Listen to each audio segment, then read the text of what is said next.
Bonjour, je remercie Françoise d'avoir organisé cette rencontre. Et avant de parler directement du madrigal, je voudrais faire un petit détour par la peinture pour tenter d'expliquer le plus concrètement possible les évolutions que je vais ensuite détailler plus précisément par rapport au madrigal. Donc je vais vous proposer de regarder 4 peintures. La première est cette joueuse de luth de Andrea Solario, qui est un peintre milanais du tout début du XVIe siècle, de l'entourage de Leonardo da Vinci. Si on fait une analyse un peu formelle de cette œuvre, alors je ne suis pas historien d'art, donc je vous propose une analyse très personnelle de la chose qui vaudra ce qu'elle vaut et qui bien sûr peut être contredite ou amendée tout à fait. Alors moi ce qui me frappe dans ce tableau, c'est la prolifération des cercles, hein, la forme de la tête, la forme du visage, pardon, la tête ensuite, avec la coiffure, je ne sais pas si on voit très bien, tout autour ici. L'image est un peu écrasée, là. Bon. Sur mon écran, elle est plus longue. On ne peut rien y faire. Bon. Alors, vous avez donc des ellipses à la place des cercles, mais peu importe. Le collier, hein, la gorge, la table du luth, qui est en écho de la gorge. Je ne suis pas très expert pour utiliser le trackpad. Les bras, qui font eux aussi un cercle, hein, en entourant le luth, etc. Alors ces divers cercles sont articulés avec des contre-courbes, le corps du luth, par exemple, les cheveux, le ruban de la robe là, qui termine le vêtement de la jeune fille, la chaise ici, hein, avec la contre-courbe suggérée, mais également des lignes droites, beaucoup moins, une ici, le manche du luth, la manche de la jeune fille, le dossier, et puis ces deux boules. Voilà. Alors le tout est agencé par une géométrie secrète, harmonieuse, selon vraisemblablement un système de proportions unifiant les parties au tout. Ce type de représentation renvoie par métaphore à la perfection de la création, au macrocosme, à l'harmonie des sphères. Il s'agit d'une représentation de la musica mundana, la musique des mondes, cette harmonie qui résulte de la perfection de la création du monde. Tout ici est ordonné à sa juste place. Les cheveux, les doigts sur le luth, les perles alternées, comme les consonances parfaites et imparfaites de la musique. Même les plis de la robe sont bridés par des nœuds. On est là dans un cadre de beauté idéale qui invite à une réception sur le mode de la contemplation où l'énergie transmise va agir sur le récepteur passif. Il n'y a ici aucun mouvement, tout est dans la perfection des rapports formels. Cette femme n'a pas de corps particulier, c'est une idée de corps. La musique est spirituelle. Elle sourit, non pas d'une passion qui serait la joie, mais plutôt la béatitude, la paix intérieure, la sérénité de ceux chez qui l'âme parfaite, partie divine de l'homme, règne harmonieusement sur le corps fait de matière imparfaite, réalisant alors la musica humana, celle précisément qui résulte de l'harmonie entre l'âme et le corps, miroir de la musica mundana citée précédemment. La musique des hommes est également présente, la musica instrumentalis, c'est le dernier étage du dispositif. Elle est ici indiquée par le luth, instrument polyphonique par excellence.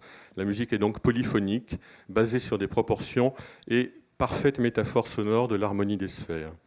La musique réelle qui correspond alors à cette peinture, au temps de cette peinture, et qui précède notre madrigal polyphonique, c'est donc un point de départ, cette peinture, est celle que l'on connaît sous l'appellation de style franco-flamand, une musique polyphonique, essentiellement religieuse, qui a pour caractéristique d'être statique, non téléologique, et qui se donne à entendre sur le mode contemplatif.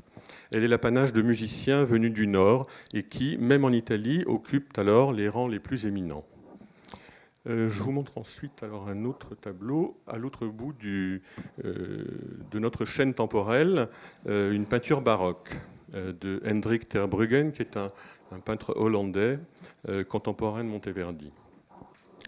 On est là dans un tout autre monde. Une chanteuse est en train d'accorder son luth.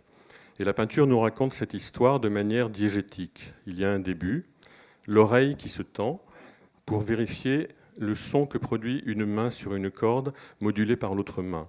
Notre œil circule le long des étapes du processus qui ne s'arrête pas là. La musique est au rendez-vous. Elle frémit dans son livre, posé devant la musicienne qui, la bouche entr'ouverte, va sous peu entonner son chant. Il y a bien sûr aussi ici une pensée formelle à l'œuvre, une diagonale qui articule toute la scène, qui traverse l'instrument, la tache brune du luth qui résonne avec celle du turban, la tache claire du livre de musique qui renvoie à l'épaule dénudée, blanche, introduisant une sensualité, un corps vivant et bien présent, laissant présager une musique du corps, celle qui exprime les passions. Il y a du mouvement, pas échevelé, mais dans le fait qu'un parcours de lecture est mis en œuvre. Il y a une direction. La scène se déroule selon une logique d'engendrement qui en facilite la lecture. Il y a un vrai corps. La tension sur le visage est caractéristique de ceux qui procèdent à cet exercice d'accord, au travers également de la sensualité et du vêtement désordonné. L'objet de la mimésis a définitivement changé.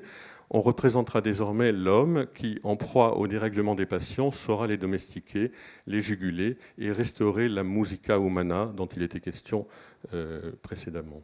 Pour ce qui concerne la réception, il y aura là aussi mise en mouvement du récepteur par un ébranlement de son niveau neutre, par une séquence pathétique différente de celle représentée, agissant puissamment par empathie ou rejet, mais toujours associée au plaisir, lors du déroulement de l'œuvre, et se terminant par une catharsis procurant paix et plaisir, métaphorique alors de l'harmonie retrouvée, donc de la musica humana restaurée. La musique réelle de ce temps-là est la monodie baroque sur une basse continue, celle qui représente avec efficacité les passions et met en scène un sujet qui prend la parole, seul, les yeux dans les yeux, avec celui qui écoute. Ce qui n'était pas le cas, évidemment, du musicien inclus dans une structure polyphonique qui était anonyme. Il n'était qu'une couleur dans une texture qui le dépassait.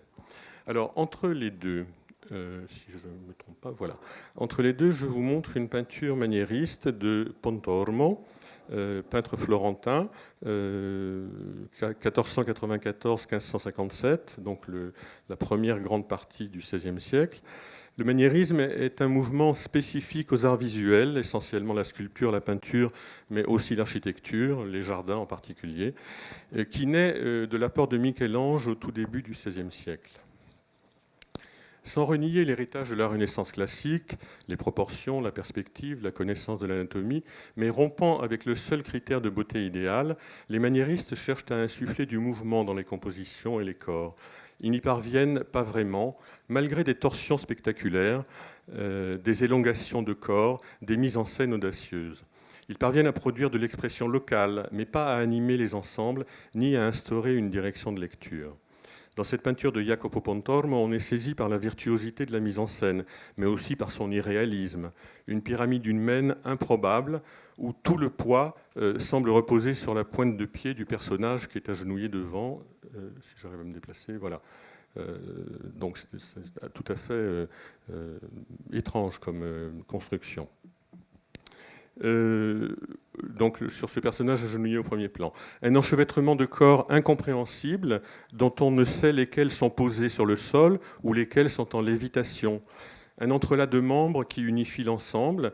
Quelques expressions pathétiques néanmoins, par exemple celle-ci, celle-ci ou celle-ci, mais qui ne participent pas à la scène, qui relèvent peut-être de c'est peut-être le type de personnage que décrivait Alberti dans son traité de peinture, qu'il désignait sous le nom de l'ammonitore, celui qui est une figure de la réception dans l'œuvre et qui nous dit ce qu'on doit comprendre et ressentir en voyant l'œuvre. D'autres, comme la Vierge par exemple, ou celle-ci, exactement en phase avec elle, qui, elle, participe à l'action. Pardon. Alors, quelques expressions pathétiques, mais des corps habités par les passions également, mais qui ne vont pas au-delà d'une posture, si alambiquée soit-elle. Le corps du Christ semble ne pas avoir de poids, et il semble plus alangui dans le sommeil plutôt que mort, et déposé de sa croix. Il n'y a pas de sang, pas de blessure ostentatoire.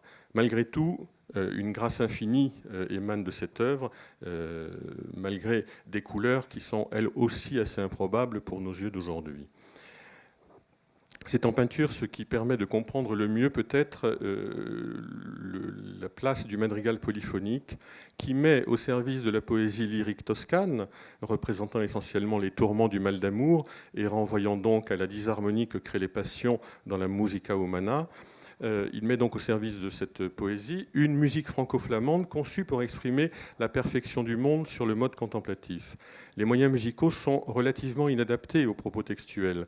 Conscients de cela, bien sûr, les compositeurs vont amender ce style franco-flamand des origines, mais ne pourront résoudre efficacement par ce biais le problème d'une impossible directivité et d'un aspect relativement statique. Le souci d'expression va se manifester et trouver des propositions de solutions, mais ne permettra pas de mener ce chantier d'une représentation efficace des passions sans les bouleversements qu'apporteront les baroques florentins à la fin du XVIe siècle. Et pour terminer, je vous montre un dernier tableau. Après, je passerai aux propos plus musicologiques. Alors, il s'agit du même thème, hein, c'est une descente de croix, celle-ci est de Rubens, peintre baroque flamand, contemporain aussi de Monteverdi, et qui a vraisemblablement rencontré Monteverdi d'ailleurs. On atteste de sa présence au moment où a été créé l'Orfeo, à la cour de Mantoue. Donc dans une longue diagonale étirée, le corps du Christ, terriblement pesant pour le coup, donne toute sa dynamique à la scène. Il y a un sens de lecture, une lisibilité de l'avant et de l'après. On imagine ce qui s'est passé avant et ce qui va se passer après par le poids de ce corps. Un travail subtil dans le dessin, des tensions musculaires, des postures. Regardez le personnage du haut, par exemple, qui retient le poids et qui s'appuie terriblement sur ce bras-là. Des directions de corps et de regard, une conception réaliste du corps supplicié et sanglant, des visages expressifs qui sont, eux, inclus dans la narration. Voilà. Alors, en Italie... J'en termine avec ça pour vous montrer donc par contraste, là aussi, peintre baroque, on est passé à la mise en œuvre dans la peinture, à la mise en scène réelle du mouvement hein, et à l'expression des passions, donc dans le temps de leur déploiement temporel. En Italie, entre le XVIe et le XVIIe siècle, de la période maniériste au début du baroque, le madrigal a constitué le laboratoire des expérimentations et des évolutions musicales. En particulier à Florence, où sont nés et se sont développés le madrigal polyphonique proprement dit, puis la monodie qui mènera ensuite à un véritable théâtre musical à Florence, mais partout ailleurs en Italie. Le madrigal apparaît au moment où, à Florence, dans le premier tiers du XVIe siècle, se met en place le processus de stabilisation politique et dynastique qu'on désigne souvent par la société de cour. C'est aussi la mise en place de la monarchie absolue de droit divin. Enfin, toutes ces structures d'encadrement de l'État qui vont permettre à toutes les grandes dynasties, toutes les grandes familles de se maintenir à peu près 2 ou 3 siècles au pouvoir dans toute l'Europe. Donc les Médicis pour la Toscane, bien entendu. Alors le madrigal constitue alors une sorte de première réponse aux besoins musicaux propres nécessaires à la vie de cour qui se formalise à ce moment-là également sur le modèle des Espagnols et à dessein de contrôler et de manipuler l'aristocratie florentine, parmi laquelle se trouvaient des familles longtemps rivales des Médicis et que par ce processus de curialisation dont je ne parlerai pas plus, mais on peut se reporter aux travaux de Norbert Elias pour ces questions, qui vont être totalement dévitalisés et transformés en courtisans. Donc le madrigal, dans l'arsenal dont va disposer le prince, tous les arts, bien entendu, mais le madrigal va constituer la proposition musicale et le moyen musical utilisé. Le madrigal est investi d'un enjeu particulier à Florence. Il met en musique les fleurons de la poésie lyrique toscane à un moment où l'Italie entière adopte le toscan comme la langue écrite commune de l'italien. Le madrigal sert ainsi d'ambassadeur du toscan et sert au-delà de ses missions de divertissement et de ses ambitions artistiques propres à une visibilité glorieuse du souverain toscan. Il va également permettre aux Italiens, qui excellent par ailleurs sans partage dans toutes les autres disciplines artistiques, de prendre un pouvoir monopolisé par des compositeurs du Nord, les franco-flamands dont je parlais tout à l'heure. Le père du madrigal est d'ailleurs un franco-flamand, même si les Italiens l'ont italianisé en l'appelant Filippo Verdelotto. Il est néanmoins bien picard et s'appelle Philippe Verdelot. Voilà. Bon, on attribue, il y a un deuxième père qui serait le compositeur Festa, ce qui rétablit l'équité peut-être et donne l'origine de cette reconquête de la musique italienne par les Italiens. Voilà. Le madrigal musical recouvre une grande variété de manifestations et connaît nombre de dénominations. Le mot utilisé par les musicologues aujourd'hui ne correspond pas forcément au nom que les musiciens eux-mêmes donnaient à ces objets musicaux à l'époque. On trouvait arie, musiche et nombre d'autres dénominations, un petit peu comme pour ce qui concerne la poésie, me semble-t-il d'ailleurs. Hein, voilà. Donc c'est... Alors, la forme sur laquelle... la première forme dont je vais parler est la forme purement polyphonique.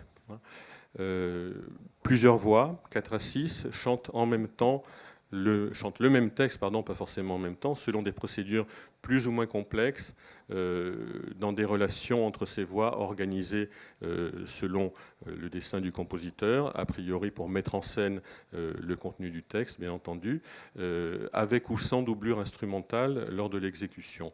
Je dis plus ou moins au service des intentions du texte parce que pendant une partie quand même du XVIe siècle, on sait que certains compositeurs écrivait d'abord la modulation musicale, comme il disait, puis mettait le texte ensuite dessus. Hein. Ce souci d'être vraiment centré sur le texte va se manifester peu à peu de manière importante au cours du XVIe siècle. À la fin du XVIe siècle, il est évidemment devenu le mode de composition principal.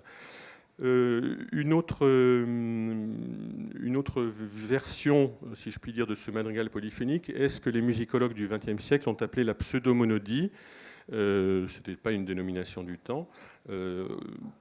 Pour répondre aux critiques qu'on faisait à ce madrigal polyphonique, surtout à la critique majeure de l'inintelligibilité du texte, du fait de la superposition des voix, des entrées en imitation, ou que sais-je, des divers procédés d'écriture, qui parfois pouvaient rendre difficile à recevoir la lettre même de la poésie. Donc a été imaginée cette idée de l'exécuter sous la forme suivante. Le chant, la partie de Superius est chantée et les autres parties sont simplement jouées aux instruments ou réduites en tablature pour le luth, par exemple, servant de structure d'accompagnement.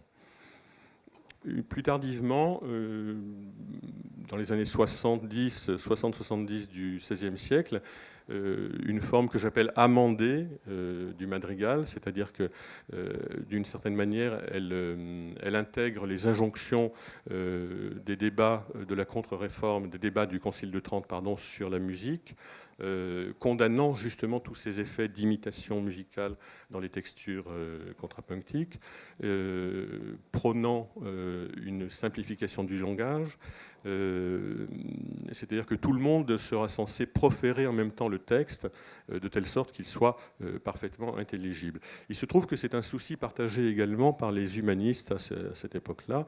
On voit par exemple dans les intermèdes de la Pellegrina, qui sont un grand cycle musical dont je reparlerai peut-être tout à l'heure, justement ce souci de la réception efficace du texte et donc cette simplification des moyens d'écriture qui pourrait sembler apporter sembler réduire les outils de l'expression et donc peut-être rendre la musique plus ennuyeuse, mais qui vont être en réalité l'occasion d'expérimentations différentes, en particulier de spatialisation de la musique.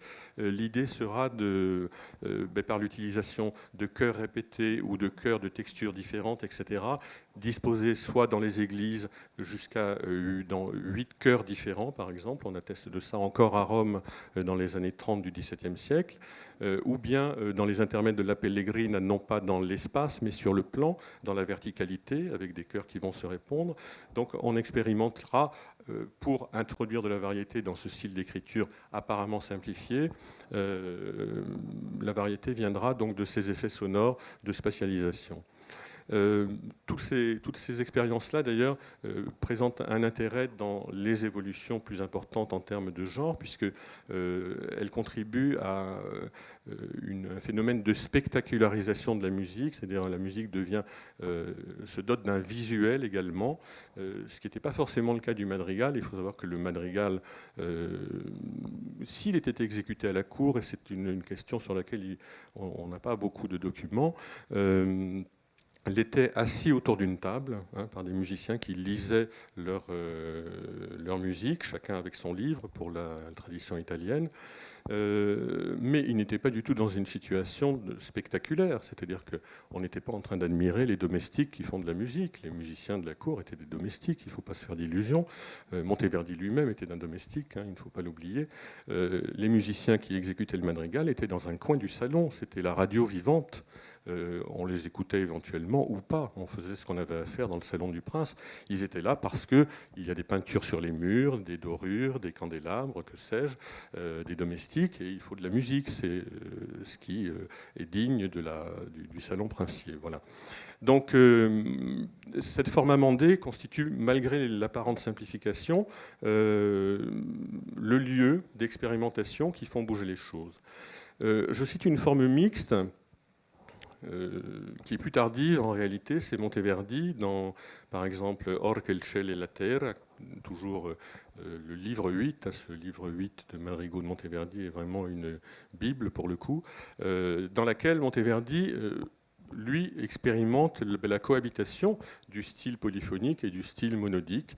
Ça n'est absolument pas un problème pour lui, j'en reparlerai un petit peu plus tard. Et je passe ensuite à la forme monodique, parce qu'il y a du madrigal monodique pour Caccini dans les Nuove Musiche. Il y a deux sortes de musique là-dedans, il y a les airs à chanter et les madrigaux. Et ces madrigaux sont parfaitement monodiques. Donc la forme musicale est un peu différente. Il y aura là une ligne de chant déployée, accompagnée par une ligne de basse qui sera réalisée par un instrument polyphonique, la plupart du temps un luth ou un théorbe ou un archiluth. Le processus s'achèvera, et là encore, grâce à Monteverdi, qui peut-être est l'initiateur de la chose, le madrigal disparaîtra, Françoise l'a évoqué tout à l'heure, peu à peu des pratiques dans les années 40 du XVIIe siècle, et sera remplacé dans cette catégorie musique de chambre vocale par la cantate. Et c'est peut-être Monteverdi lui-même qui, le premier, aura publié une cantate, sans le savoir, avec son Lamento d'Arianna.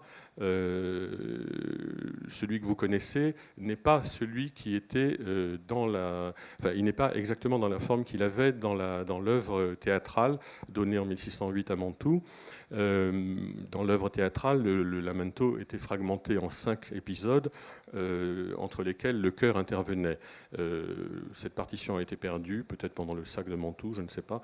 En tout cas, Monteverdi a eu la sagesse d'en faire cette version condensée, sans les chœurs, et on a la chance qu'il en reste un exemplaire, parce que à la bibliothèque de Bruxelles, la bibliothèque royale de Bruxelles, si cet exemplaire avait disparu, on n'aurait plus aucune trace de cette œuvre. Donc la cantate qui terminera le processus de ce madrigal comme laboratoire des évolutions musicales. Alors le madrigal musical n'est pas une forme, mais il prend la forme que lui conférera le texte une fois réalisée l'incorporation musico-textuelle. Plus ou moins long, mais jamais très long, il n'est pas strophique. Il est durchkomponiert, pour utiliser un mot musicologique, c'est-à-dire composé de part en part, chaque partie du texte suscitant une musique originale. Il n'y a a priori pas de répétition musicale dans ce genre-là. Ça ne veut pas dire qu'on n'en trouvera pas, mais ce n'est pas la situation la plus fréquente. Tout comme dans la tradition poétique telle que Françoise en a parlé tout à l'heure, moi je définirais le genre plus par sa relative brièveté, par sa thématique, amoureuse majoritairement, mettant en scène les affres, les douleurs, les tourments de l'amant négligé et conduit, repoussé, abandonné. Et par le fait, la plupart du temps, que la passion représentée seule, dans la passion représentée, seule l'est la tranche qui présente le pic aigu de la passion, le sommet, la manifestation douloureuse ou désespérée la plus vive, et non pas le processus pathétique entier. Ce qui n'est pas sans poser de questions, je ne sais pas si on aura l'occasion de reparler de ça, mais c'est une chose qui nous a interrogés, Françoise et moi, parce que ce n'est pas habituel dans dans la représentation des passions en général dans les arts. Dans la représentation des passions, au-delà des signes ponctuels permettant d'identifier telle ou telle expression de telle ou telle passion, ce qui peut seul rendre efficace la représentation, c'est la représentation du schéma temporel qui la sous-tend. Une passion, c'est une séquence articulée avec un début, X épisodes, et une fin. Ces épisodes sont des moments plus ou moins puissants, tendus, dynamiques. L'ensemble constitue une chaîne temporelle variée, donnant à voir les différents moments du déploiement pathétique. Alors, la polyphonie, avec son alternance de consonances parfaites et imparfaites, ou dissonances et consonances, plus rarement, lors des rencontres verticales des voix menées, dans ce style polyphonique, la tensivité est très réduite. Elle s'épuise aussi vite qu'elle naît. Et donc, il est difficile d'imaginer la transposition de cette tension sur sur une phrase ou sur quelque chose de plus long. La simple réception contemplative traditionnelle du style franco-flamand ne suffit plus pour assurer une meilleure représentation des passions visées. La musique du madrigal va innover, sans remettre en cause l'aspect polyphonique. Il y aura quelques innovations chez donc les compositeurs italiens. La migration de la mélodie au soprano, par exemple, qui permettra justement cette exécution pseudo-monodique dont je parlais tout à l'heure. Une musique qui de plus en plus se déploiera au fil du texte, donc dans le respect et l'expression la plus fine possible du texte, et surtout une posture rhétorique perceptible dans des choix spécifiques de disposition de la musique par rapport au texte, qui seront déjà des choix expressifs, ou d'élocution, en particulier avec une invention fertile de figures musicales pour relayer au mieux les images et les contenus textuels sur le plan sonore. On pourrait penser, si la musique n'a pas les moyens de le faire, que le texte, bien conçu, aurait pu seul assumer efficacement la représentation du déploiement temporel de la passion représentée et instaurer une directivité. Mais la polyphonie, par ses principes mêmes d'énonciation, ses textures imbriquées, rendant les voix interdépendantes, rendait cette mission impossible. Cet aspect statique, non téléologique, ne veut pas dire que ponctuellement, la musique ne sera pas capable de mettre en scène des gestes, de l'animation, voire de l'agitation. Mais ce sera local, au service d'une image suspendue, un cliché, un arrêt sur image. C'est peut-être la raison pour laquelle, d'ailleurs, dans ce style polyphonique, on met en scène seulement des fragments du processus pathétique, et c'est peut-être la raison pour laquelle on n'a pas réussi à penser le très grand genre, la très grande forme dans ce style-là. Alors, pour ce qui concernera le madrigal monodique, les phrases seront plus développées, seront étendues jusqu'au vers. Et on a bien sûr le début de pensée verticale qui s'installe. Donc ça permet là un déploiement de la tensivité sur une plus grande section que la simple alternance d'une consonance parfaite et imparfaite. La tensivité se déploie sur une phrase, souvent par l'irruption d'un geste rhétorique. Voilà. Alors la phrase est déployée sur le modèle de la déclamation théâtrale. On recommande d'ailleurs aux compositeurs, alors j'ai été tout à fait passionné par la communication de tout à l'heure, et pour le combat de Tancrède de Monteverdi, j'étais en effet tout à fait intéressé. Mais évidemment, ce ne sont pas des modèles que l'on recommande. Le modèle qu'on recommande, c'est l'acteur. Donc on recommande aux compositeurs, c'est le cas par exemple de Galilei, Vincenzo Galilei, qui recommande d'aller voir les Zanni. C'est une troupe de commedia dell'arte à l'époque, pour voir comment ils incarnent déjà le caractère du personnage d'une part et les passions que ce personnage va ensuite avoir à représenter. Donc l'incarnation, l'observation doit porter bien entendu sur les moyens musicaux qu'il y aura dans la poésie, puisqu'ils seront centraux dans l'élaboration du style récitativo. Donc on recommande au compositeur de faire déclamer le texte par un acteur devant lui. réutilisant donc le compositeur les éléments déjà proprement musicaux de la poésie, le rythme, les accents, métriques ou prosodiques, le déploiement spatial, qui tous seront modifiés en ampleur, en vitesse, en intensité, et là, selon la nature et le degré de la passion représentée. La monodie utilisera bien sûr des gestes rhétoriques forts en termes de dissonance, de contraste, de variété dans les moyens utilisés. La musique n'a cependant, donc même dans la monodie, cette monodie qui permettra de penser le théâtre musical, n'a toujours pas développé les moyens de transposer l'intensivité dans la forme. Ce sera le projet et le travail progressif du système tonal in progress à partir du XVIIe siècle. C'est donc le texte qui continuera, même dans le madrigal monodique et plus tard même dans l'opéra, qui continuera d'assurer la forme musicale. Mais c'est surtout, pour ce qui concerne la monodie, le code performatif, la technique d'exécution nouvelle, la sprezzatura, telle que Caccini l'a décrit dans ses Nuove Musiche, qui va conférer directivité et mouvement, comme le fait dans le cadre de la déclamation proférée le texte théâtral ou poétique. C'est donc l'inclusion de ces manières de faire dans la profération musicale qu'on obtiendra cet effet et que l'on pourra du coup être au rendez-vous de l'imitation efficace des passions. Dans la sprezzatura, par la latitude qui est alors offerte au chanteur d'accélérer ou de décélérer, de dilater ou contracter les rythmes, de proférer plus fort ou plus doucement, selon la nature de ce qu'il aura à dire, et donc au gré du schéma pathétique dynamique en cours de déploiement, émergera de la déclamation musicale. J'ai fait une phrase tellement alambiquée que j'arrive plus à la lire. Émergera donc une déclamation musicale sur le mode animé et directionnel, qui est cette fois celui du film et non plus celui de l'arrêt sur image. Donc on est dans un processus d'image en mouvement, procurant donc ensuite, par ce biais-là, un effet de naturel qui garantira une réception puissante des affects en jeu.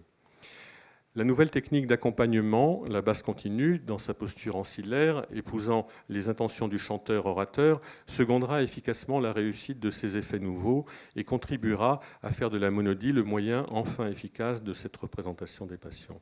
Le chanteur, exécutant du madrigal polyphonique, devient ici un interprète responsable de la réussite de l'œuvre. C'est une nouveauté que cette prise de parole directe, les yeux dans les yeux, délivrant un propos censé agir sur l'autre.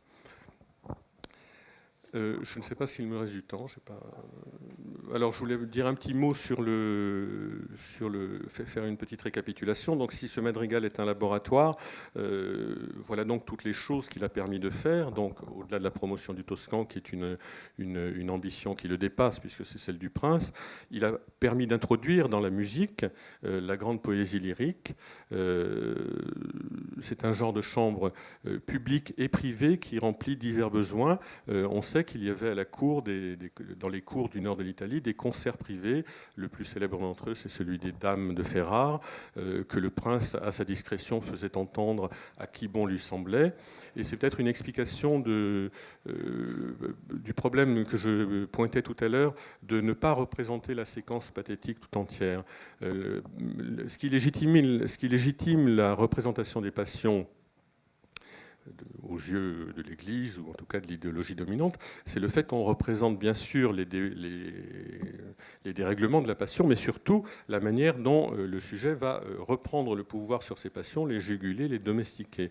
Et là, dans le madrigal, manifestement, cet aspect-là est absent, puisque la fin du processus n'est jamais montrée, et donc ça pourrait agir comme une promotion du dérèglement de la passion, ce qui paraît quand même assez curieux. Et peut-être que l'explication est que les madrigaux qui seraient dans ce cas-là sont peut-être ceux justement que l'on jouait dans ces concerts privés, dans ces musiques réservées.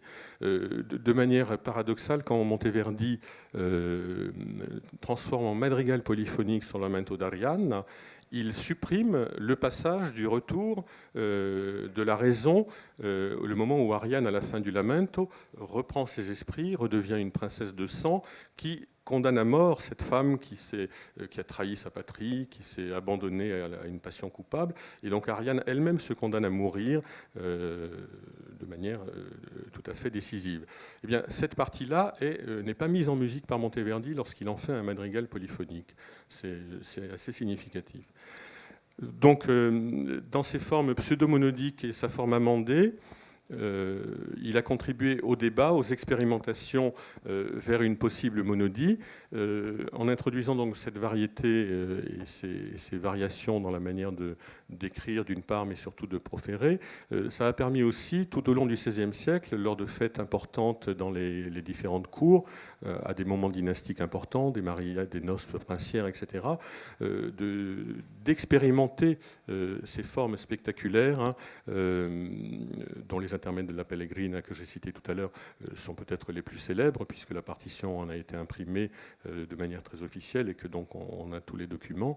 Donc toutes ces variétés de formes que prendra le madrigal vont permettre finalement un cheminement qui peu à peu amènera à l'opéra, pas forcément directement au niveau du langage et des formes, mais en tout cas à cette idée d'un spectacle musical de grande ampleur qui manque à la cour. Hein. S'il y a un genre noble et sublime à l'église avec la messe, à la cour il n'y a que des petites formes, et donc l'opéra est un manque cruel. Ce n'est pas vrai en littérature, il y a la tragédie, il y a l'épopée, mais en musique il n'y avait pas de grandes formes. Donc il y a vraiment un besoin de cette chose, et tout cela va concourir à y mener. Dans sa forme monodique, il a permis d'atteindre efficacement l'objectif de représentation des passions. C'est le travail sur lequel c'est la chose sur laquelle nous travaillons beaucoup avec Françoise, de manière concrète, avec des chanteurs et des artistes, très régulièrement, dès que nous pouvons le faire, et nous le ferons d'ailleurs au mois de juin. Françoise viendra à Paris, nous consacrerons un séminaire intensif entier à une compositeur très importante du XVIIe siècle, Barbara Strozzi, et donc nous associerons là des chanteurs. L'idée n'est pas simplement de le dire, il ne suffit pas que je le dise pour que ça soit vrai, mais de l'expérimenter dans une circulation entre la réflexion, la spéculation et l'expérimentation par les artistes de ce que nous proposons. Ce qui nous permet quand même de penser que cette chose est efficace, c'est que l'opéra est une des expérimentations musicales de ce temps qui a réussi. Évidemment, on ne voit jamais que les choses qui ont réussi et qui ont duré, mais l'histoire de l'art n'est pas une histoire que des réussites. Le XVIe siècle est un des siècles d'expérimentation musicale les plus féconds. On a essayé, par exemple, à Venise, où on ne voulait jamais faire comme à Florence, un théâtre musical polyphonique, qui, lui, n'a pas réussi. Mais il y a quand même, entre Banchieri et je ne sais plus comment s'appelle l'autre, Orazio Vecchi, au moins une quinzaine d'œuvres qui sont du théâtre, utilisant néanmoins comme vecteur musical la polyphonie. Quand un personnage chante, c'est une texture polyphonique. Quand un autre chante, c'est une texture peut-être différente, mais toujours une texture polyphonique. Ça nous pose à nous d'énormes problèmes d'identification, un personnage, un locuteur, etc. On ne sait pas trop comment ils faisaient à l'époque. Aujourd'hui, on met les chanteurs dans la fosse d'orchestre, on met des danseurs sur la scène, et puis on croit qu'on a résolu le problème. Voilà.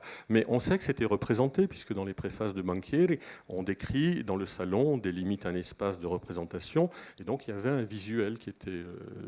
bon. Historiquement, ça ne marche pas, donc on a oublié cette forme-là. En tout cas, l'opéra, lui, s'est installé durablement dans la musique occidentale.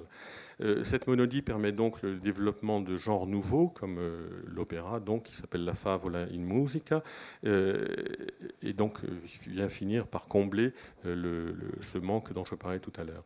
La cantate, bien sûr, résultera de tout ça aussi, et surtout, ce que je trouve moi très important, c'est cette création de l'interprète, c'est-à-dire de l'exécutant qui devient le vecteur essentiel de l'œuvre et qui prend là un statut très important, en qui d'ailleurs on a une confiance incroyable. Pendant les 40 premières années du XVIIe siècle, il n'est pas rare de voir dans les préfaces, et ça on le laisse à la discrétion de l'interprète, du chanteur, qui saura efficacement réaliser la chose.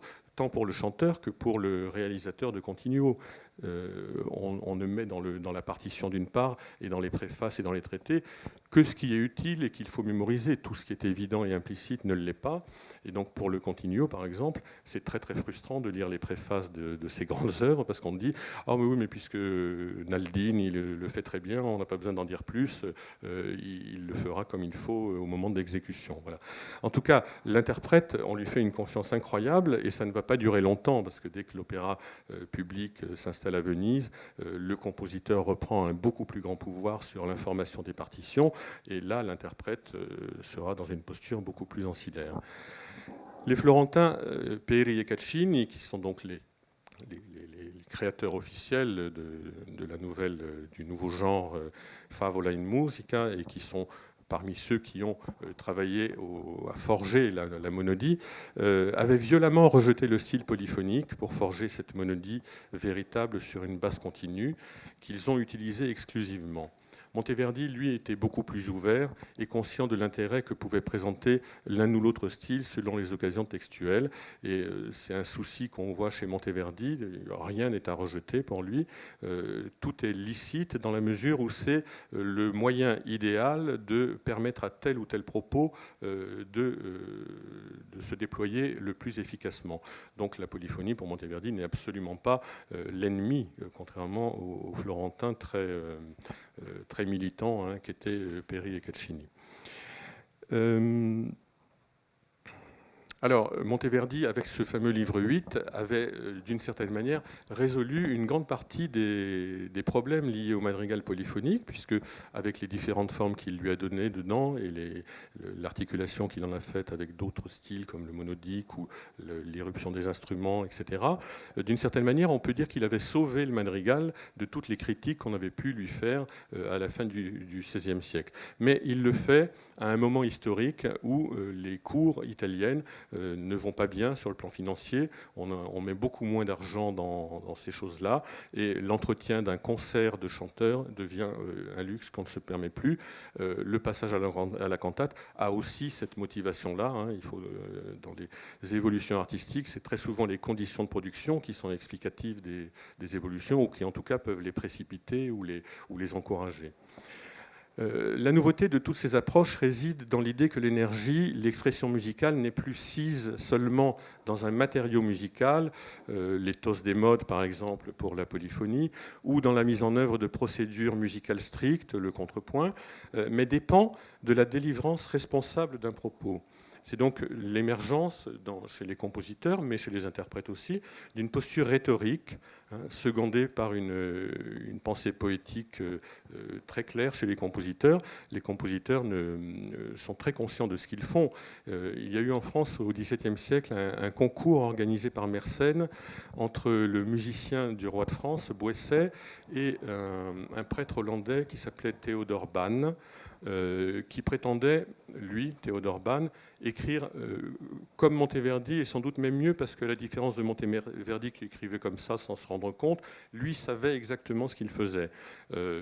L'histoire a bien sûr retenu Monteverdi et oublié Théodore Banius, mais il y a ce préjugé parfois, mais les compositeurs avaient une haute conscience de ce qu'ils étaient en train de faire, et justement, quand on voit toute la correspondance de Monteverdi, les plaintes, les lamentations verbales qu'il profère, quand on lui demande de faire telle chose en utilisant tel procédés musicaux alors que ça lui semble absurde, ça le rend très malheureux. Donc il avait un souci particulièrement aigu justement de l'utilisation judicieuse des procédés de composition. Alors pour les polyphonistes, il y avait une esquisse de pensée rhétorique complète, mais l'accent était surtout mis sur l'élocution, c'est-à-dire la mise en les procédés d'écriture comme les figures, etc., qui vont relayer l'idée musicale et qui, donc, dans le cadre des choix de mise en forme, vont assumer, en renforçant la lisibilité, le propos du poème, soulignant par une proposition musicale saillante tel ou tel élément, telle ou telle image suggérée par le texte. Pour le tout venant des compositeurs, cela finira par constituer un lexique un peu naïf, un peu répétitif, de procédés figuraux dont les musicologues modernes se sont parfois moqués. Le mot madrigalisme est un peu péjoratif.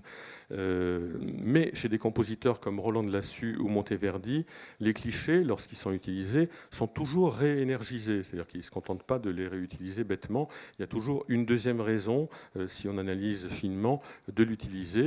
Et il y a toujours, la plupart du temps, un souci d'invention renouvelée et une création figurale toujours originale au service souvent exclusif du texte, de ce texte précis et sans doute jamais réinvesti plus tard. Donc cette pensée figurale n'est pas aussi naïve que parfois, là aussi, la musicologie a pu le dire. Pour les monodistes, la posture historique est plus complète. Elle est référée à celle de l'orateur-acteur, avec l'élaboration d'un discours musical qui permette d'en mettre en œuvre les effets sur l'auditoire par un code performatif innovant et pensé lui aussi, ce qui n'était pas le cas de la polyphonie. La performance n'était pas du tout pensée. Voilà. J'en ai terminé pour l'aspect historique de mon exposé. J'avais un petit mot à dire sur notre laboratoire, mais je pense que là, ça dépasse. Bon, je le dis de manière plus informelle alors pour ne pas lire parce que c'est trop long. Oui, non, l'idée que nous défendons avec François, c'est que pour que ces musiques puissent à nouveau retrouver une parole efficace, ce qui n'est pas toujours le cas. La résurrection de la musique ancienne depuis les années 50 nous a fait entendre parfois des restitutions sans doute sincères dans les intentions, mais un peu consternantes dans leur réalisation.